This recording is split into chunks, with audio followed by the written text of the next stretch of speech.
സ്നേഹമുള്ള കൂട്ടുകാരെ, നമ്മളെല്ലാവരും ക്രിസ്തുമസിനായിട്ട് ഭംഗിയായിട്ട് ഒരുങ്ങിക്കൊണ്ടിരിക്കുകയാണ്. നോമ്പെടുക്കുന്നുണ്ട്, പ്രാർത്ഥിക്കുന്നുണ്ട്, മറ്റനേകം കാര്യങ്ങൾ ചെയ്ത് നമ്മൾ ആ ക്രിസ്തുമസിന്റെ ഒരു വൈബിലേക്ക് നമ്മളെല്ലാവരും ഉണർന്നിരിക്കുകയാണ്.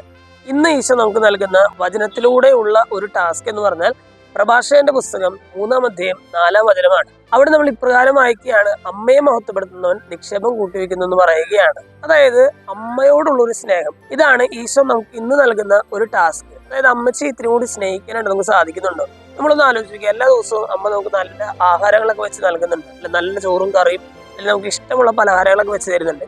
എന്തെങ്കിലും അമ്മയോട് ഒരു താങ്ക് യു പറയാനായിട്ട് നമ്മൾ ശ്രമിച്ചിട്ടുണ്ട്, അല്ലെ? ഇന്ന ദിവസം നമ്മൾ ക്രിസ്മസിനായിട്ട് ഒരുങ്ങുമ്പോൾ ഇങ്ങനൊരു ശീലം നമുക്കൊന്ന് വളർത്തിയെടുക്കാനായിട്ട് പരിശ്രമിക്കാം. അമ്മ നല്ലൊരു കറി ഉണ്ടാക്കി തന്നാൽ ഇന്നത്തെ കറി അടിപൊളിയായിരുന്നു അമ്മേ, താങ്ക് യു, സൂപ്പർ ആയിട്ടുണ്ടെന്നൊക്കെ പറയാനായിട്ട് ശ്രമിക്കാം. പ്രത്യേകിച്ച് ഇന്ന് നമ്മൾ ക്രിസ്മസിനായിട്ട് ഒരുങ്ങുമ്പോൾ ഇന്ന് അമ്മച്ചിയെ ഒരു ഇത്തിരി കൂടി സ്നേഹിക്കാനായിട്ട് നമുക്ക് പരിശ്രമിക്കാം. എല്ലാവർക്കും ക്രിസ്മസിന്റെയും പുതുവത്സരത്തിന്റെയും മംഗളങ്ങൾ സ്നേഹപൂർവ്വം നേരുന്നു. Thank you.